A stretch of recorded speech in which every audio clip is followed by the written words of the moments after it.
definitely. Once I asked him sometimes during UP1, I don't remember the exact context, but it was one of those rare evenings when we had Baba was free, and we were just having a leisurely chit chat. And then I asked him, Baba, do you want to be the prime minister one day? So he said, of course, that's every politician of any kind of consequence wants this. But just because I want it doesn't mean I'm going to get it. So I said, why don't you talk to Sonia Gandhi? So, and he said, and say what? And then of course he changed the subject very deftly, saying that I'm not like you. And once he told me, again in some context of something else, that I think I asked him that, are you angry with Sonia Gandhi for not making you the prime minister? Something like that. So he said, in a cutthroat world of politics, everyone safeguards their interest. Sonia was safeguarding her own and her family's interest. So, and she chose somebody whom he felt better suited for the job. She had the power to choose somebody, so what's there to argue about it? So then I said that, but you would have been a better prime minister. He said, that is your subjective opinion. Ask Dr. Manmohan Singh's daughters, they would have a very different opinion.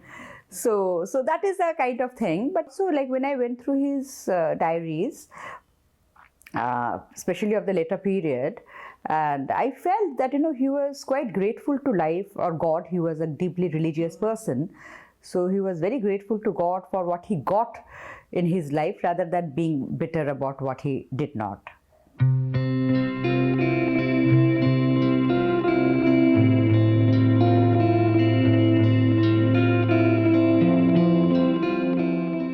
Absolutely. So as a result, he did not have any anchor towards Sonia Gandhi, and absolutely, definitely not towards Dr. Manmohan Singh. So I think that is something, I appreciate in my father as a person.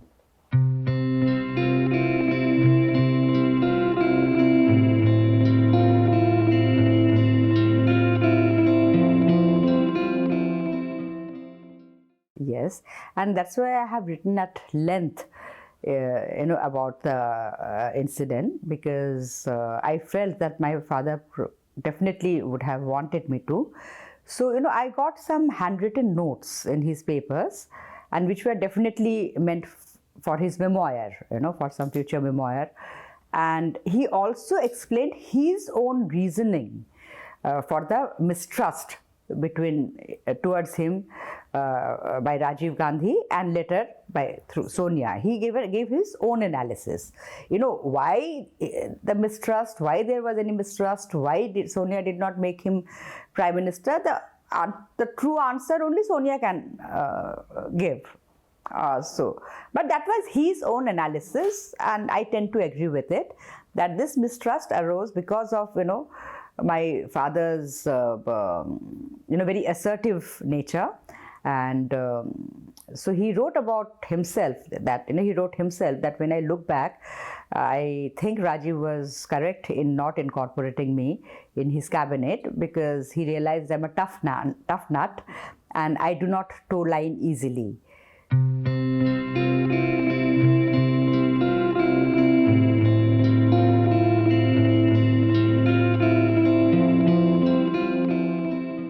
Yes, after a while, after being in the political wilderness for a few years, and he himself acknowledged that was the greatest blunder.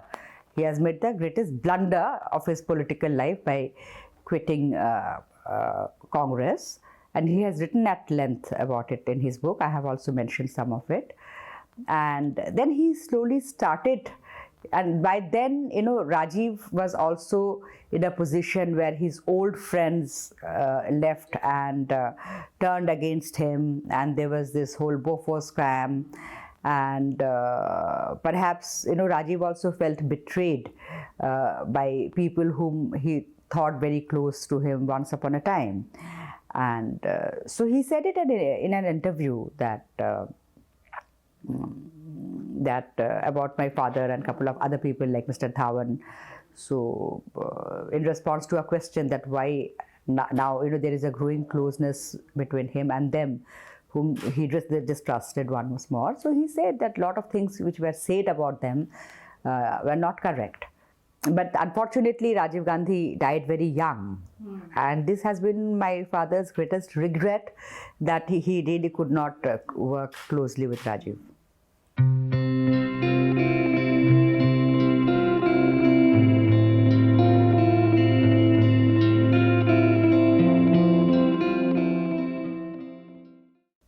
Baba's association with Indira Gandhi, he always called it the golden period of his life. And he, like Indira Gandhi mentored him, like Baba always said that whatever he was, it was because of Indira ji. We have had innumerable stories, and he always said till the last day of his life that it was because of Indira ji. She not only taught her the intricacies of politics, the art of diplomacy, but even how to, wear what kind of clothes to wear, how to behave in parliament. And so everything, he admitted that, it was because of Indira ji. So his admiration for Indira Gandhi was never diminished. But after 50 years, and especially, with this long journey, he obviously achieved far more maturity than in his times during association of Indira ji. And especially at a time when Congress is in such a state of decline. So I'm sure, and in his diaries also have felt that, he was very worried about the situation. It was very worried about the situation, and that made him introspect that why the party has declined, what has gone wrong. And in that situation, and having the maturity of 50 years, no matter, what a great admirer of Indira Gandhi he was, he could not overlook the responsibility of also Indira ji as the beginning of this process, the beginning of the process of centralization of power, the beginning of the process of decimating state leaders, the beginning of the process of stopping organizational elections and being replaced by the nomination culture. And it took him, I think, so many years of being in politics and having a much deeper understanding of politics to come to this conclusion.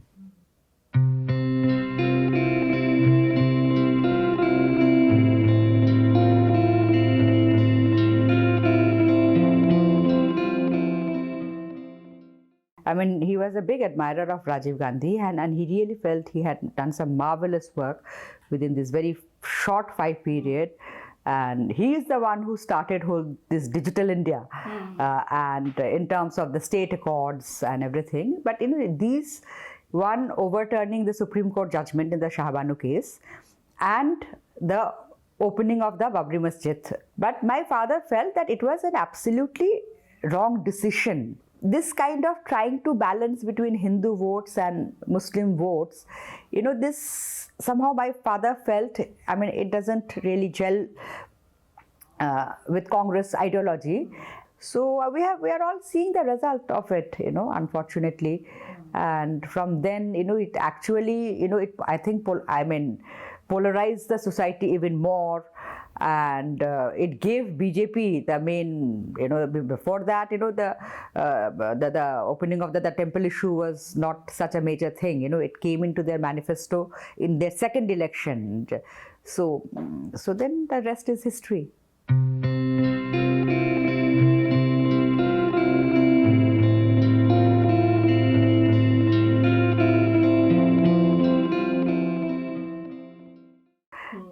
So there are many instances, where I found that, he resigned. Of course, they were not accepted. And so the thing is that I think, especially during UPA 2, from his diaries, I started feeling that there was a sense of despondency. There was a sense of frustration. I know it physically also he was getting tired because of his age, that immense overload of work. He used to work for 18 hours a day. The Prime Minister's authority also within the government kind of it was felt that it was getting diminished, because the chiefs of the regional parties who were part of the government, they had their own grievances, and they did not, sometimes they did not always kind of like adhere to the values of the propriety, the values of cabinet functioning. Like, there is one incident I read in my father's diary, that Mamata Banerjee wanted to decide a white paper. That time she was the railway minister, and she wanted to present a white paper in the parliament, but nobody had seen. And when my father said that, you have to show it to the cabinet, and at least show it to the prime minister, so Baba wrote that she grumbled and protested. So I don't know finally what happened, whether she showed to the government or whether it was presented or not. But this kind of things, these are very basic things. And then she announced once that the railway workers would be given some bonus. But she did not consult it with anybody else in the cabinet, including the finance ministry.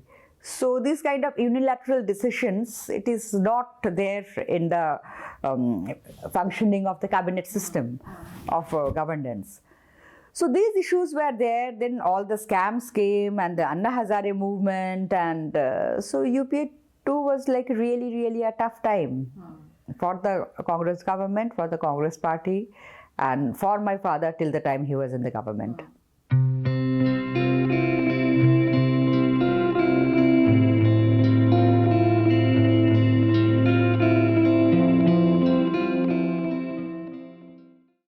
Well, that was taken as a signal, when that time the US Secretary of State was Hillary Clinton.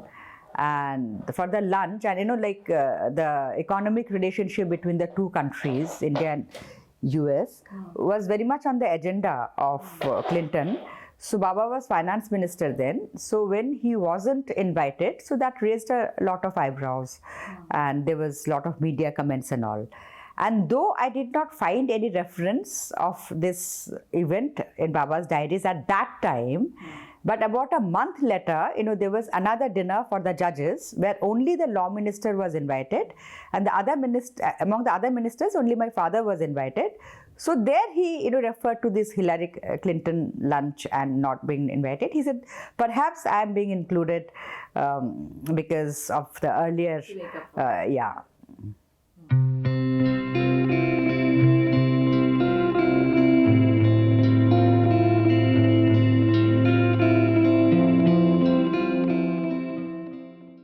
So the thing is that the government was not being able to take certain decisions because of the opposition of coalition partners. And also the scam and news of scam and everything started breaking out. So that is the time Baba suggested to Sonia ji and Dr. Manmohan Singh that let's dissolve the government, let's go to the dissolve the parliament, and let's go to people for fresh mandate. So, but it was not listened. Nobody listened to that.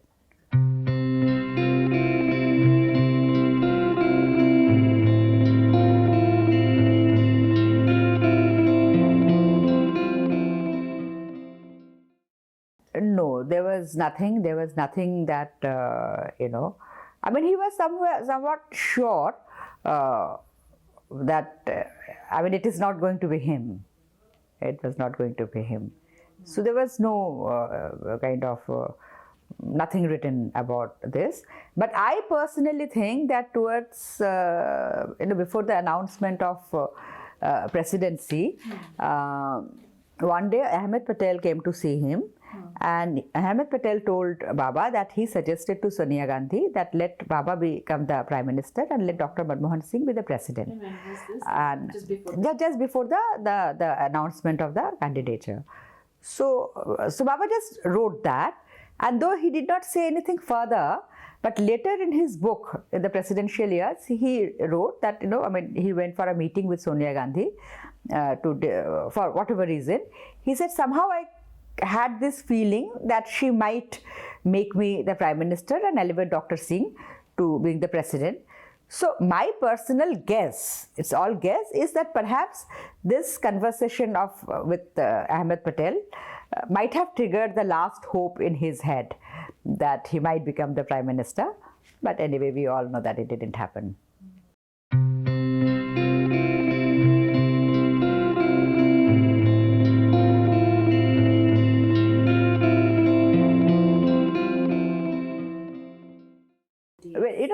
There are very few mentions in my father's diaries about him, and I don't think there was too much of interaction between them, because Baba was obviously far more senior and he was too busy with his GOMs and running the ministry and running the parliament. So there are one of the earliest references, what I found, it was somewhere end of UPA 1. There was a CWC meeting in which Rahul said that he spoke very strongly against forming coalitions. So my father, what I learned from the diaries, told him that you should elaborate on your ideas and put it more logically. So then Rahul said that he will come and meet him. And then I read that, a couple of times he came and met him and all. And Baba, and obviously the interaction would be after, towards UPA 1, beginning of UPA 2 or whatever. Because then he says that, he's very, very courteous and full of questions. So which Baba took it as a good sign that, he wants to learn and all. And whenever Rahul would make a good speech in Parliament, so he would be happy about it and all. But I think Baba's faith in him was shaken that when that infamous trashing of the ordinance, and that was the time he was very upset, he was very angry, and he said, how could someone do this? And Rahul Gandhi was not also in the cabinet. And then in another entry, I found that it was after 2014, immediately after that, Rahul came for lunch, and the way, what Baba wrote, that he gave his analysis of the election in a most detached manner, as an outsider, as if he's not the face of the party, as if it is not his party which he has, faced such a devastating defeat. So he was surprised by this lack of attachment, and then he really started getting worried when with Rahul's frequent disappearing acts. That when he, and after 2014, then there will be long absences and there will be intense media speculations. And for my father, politics was 24/7, a 365 days job. And also he believed in, politics is also a question of perception, and it's also a question of symbolism. He put a question mark. Can he revive Congress? I do not know. Can he revive Congress? Question mark. I do not know. He did not say that he cannot revive Congress, but he had his doubts. He had his, questions.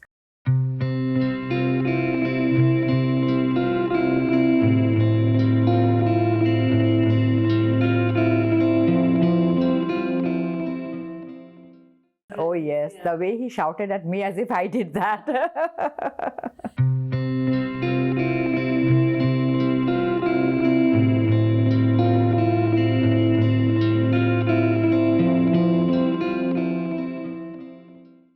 I mean, I have seen him angry, but never that angry, and since such a long time. He was very angry.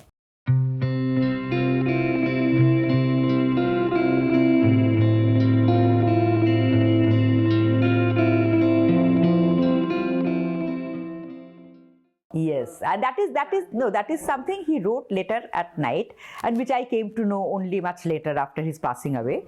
So that night he wrote, I have given the full quote in the book, that Rahul Gandhi gate crashed conference by Ajay Makan.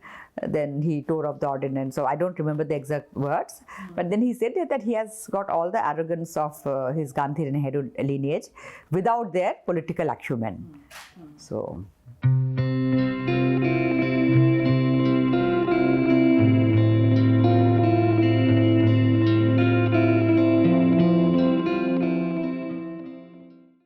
No, that is he said to me, like much later, again, he said to me, like, after 2014, then I was involved in politics. And in 2015, he was telling me that why he thought such a devastating defeat for Congress. So that is the time, of course, election win or losses are never monocausal. There are multiple issues. So what he said, one of the causes was this, and he said that time because I was in Congress, so if your vice president of your party shows such disdain for his own government decision so publicly, so why should people vote for you?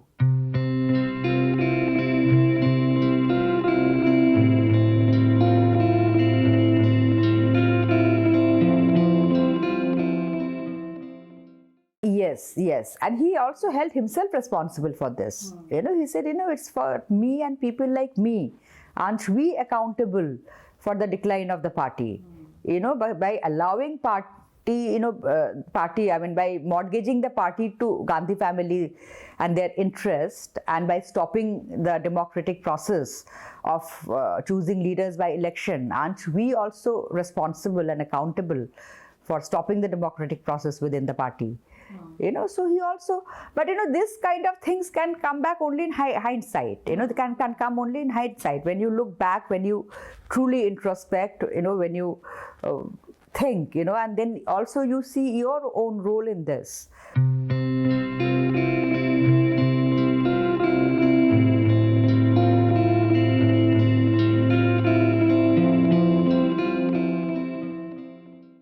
Absolutely, and that is the time he also thought that that is not he thought that he nobody from other than the Congress, but his reasoning was that even during PV's time 10 Janpath remained a very, very strong power center, and even a seasoned politician like PV Narasimha Rao could not diminish its importance. So he thought that it's better to, make somebody from the family, that is Sonia, so that the responsibility is channelized along with authority.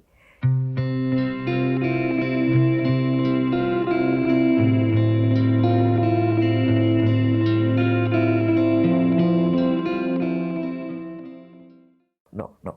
I think it was taken, it totally took him by surprise. And he mentioned it, in his diaries also, later also, and he did not know.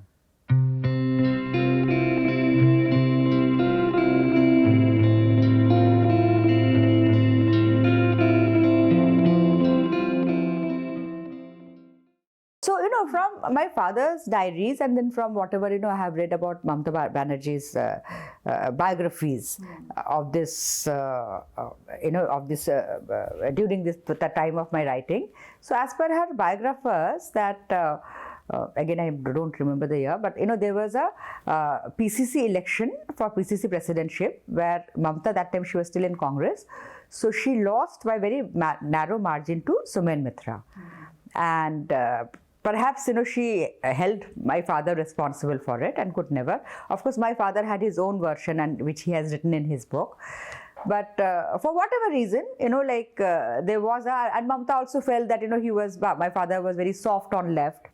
So, the relationship was, I could not find any other word to use other than that, stormy. Okay. There seemed to be some good, whatever interaction I have seen, that very close, very, intimate, and to the extent that, Baba would even scold at her. And,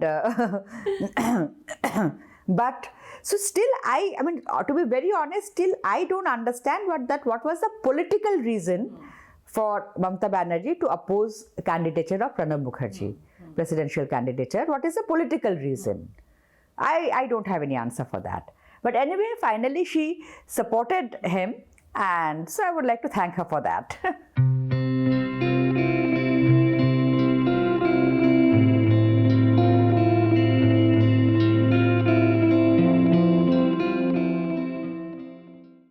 Both of them, they realized and they acknowledged the very fact they come from a different ideologies, and this was told to me by Mr. Modi only, that when he, as a prime minister designate, when he went to meet him, as per his own admission, he was a bit nervous, and he asked my father for guidance. So my father told him very candidly that we belong to two different ideologies, and people have given you the mandate to vote. Governance is the responsibility of the Prime Minister and his cabinet. So I'm not going to interfere in that. If you need any help in constitutional matters, I will definitely help you and all. So while narrating this to me, Mr. Modi told me कि दादा के लिए बात कहना बहुत बड़ी बात थी. So I think one of the most important reason that why there was no conflict, one is of course personal regards, and second is definitely my father's understanding of the role, the constitutional role of the President of India and its limitations. I mean, he knew and understood very well that governance is not the President's job. Whatever differences he had with the government, it was discussed, issues were raised, concerns were expressed, but all in closed doors, behind the doors. And my father was very clear that he wants to be a copybook president, and he was. So that is also another reason that he never tried to be an activist president.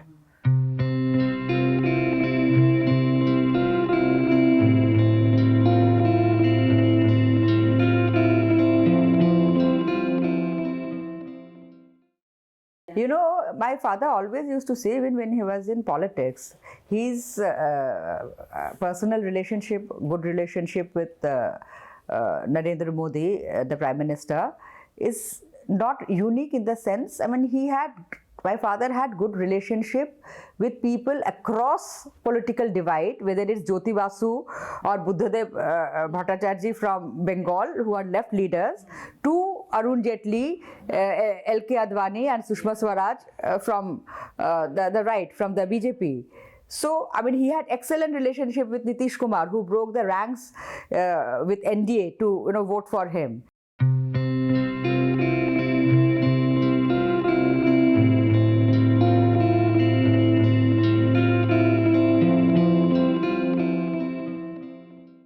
Yes, he was not very comfortable. He was not at all, not only comfortable, he was very unhappy about it. He has written in his diaries.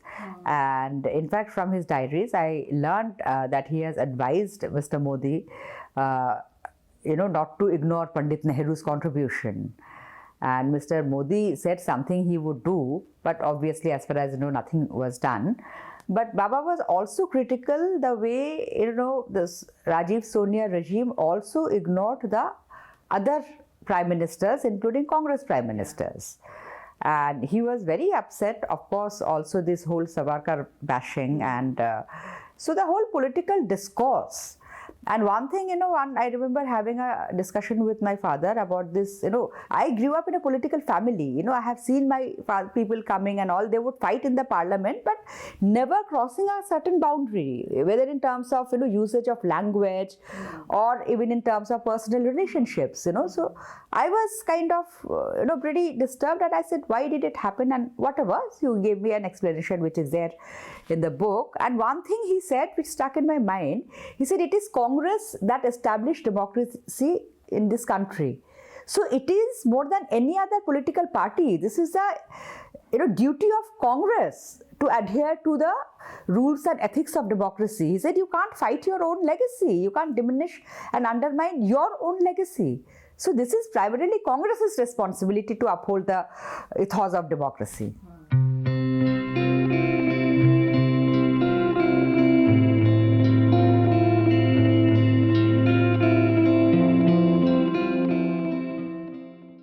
So yes, he used to feel very bad about it, but there are a couple of criteria he always used. Firstly, it has to be, the mercy petition has to be unanimous, and every stage of the process of justice should recommend the death penalty, and also it has to be recommended by the government. So that these are because it is not him who is imposing the mercy penalty. The judgment has been passed by the Supreme Court of India, and then the government advises the president what to do. So yes, but he told me that he can't sleep for nights after this, and he felt that except for any kind of crime against the nation, it should be abolished.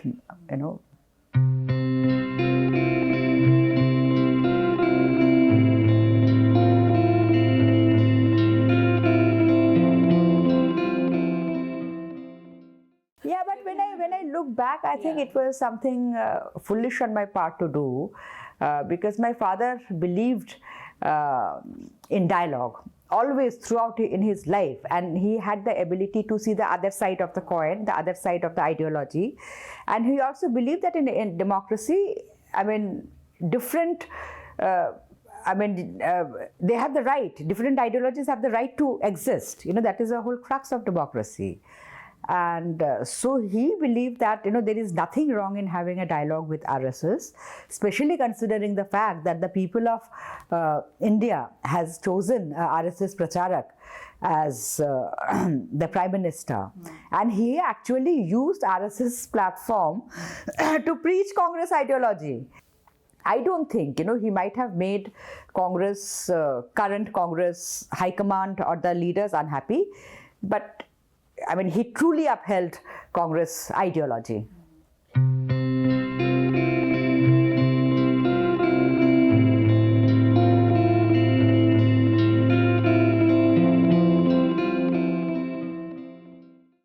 Yeah, to be very honest, it didn't even strike me who attended, who did not attend, because, you are in a euphoric mood and you are not seeing the guest list. But it's only when, media started that, they did not attend. So I said, oh, okay, they did not attend, that kind of a thing. And anyway, when I asked my father, so he was, because that has a long history of another thing, that, the Sonia Gandhi did not allow P.V. Narasimha Rao's mortal remain to enter AICC, and he was, and despite P.V. Narasimha Rao being a former Congress president and the Prime Minister from the Congress party, so my father had always been very upset about it. He had that time requested Sonia Gandhi to allow the body to enter, but she remained quiet. She did not say anything. And so my father remained very upset about it throughout his life. Many a times he mentioned about it, that it was really a wrong and shameful act on part of Sonia Gandhi and her children to do such a thing. So when I mentioned to my father that Baba, Gandhis did not come for your ceremony, so he said, what's the big deal? They did not even allow PV's body to enter AICC. So this is nothing compared to that. So.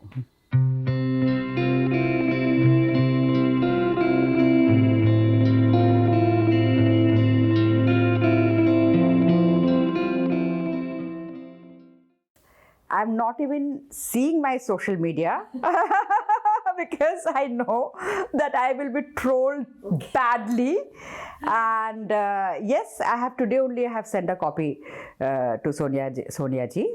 I would definitely want her to read. She would definitely disagree with many things, dislike many things, but there are something perhaps she would recollect and smile about it.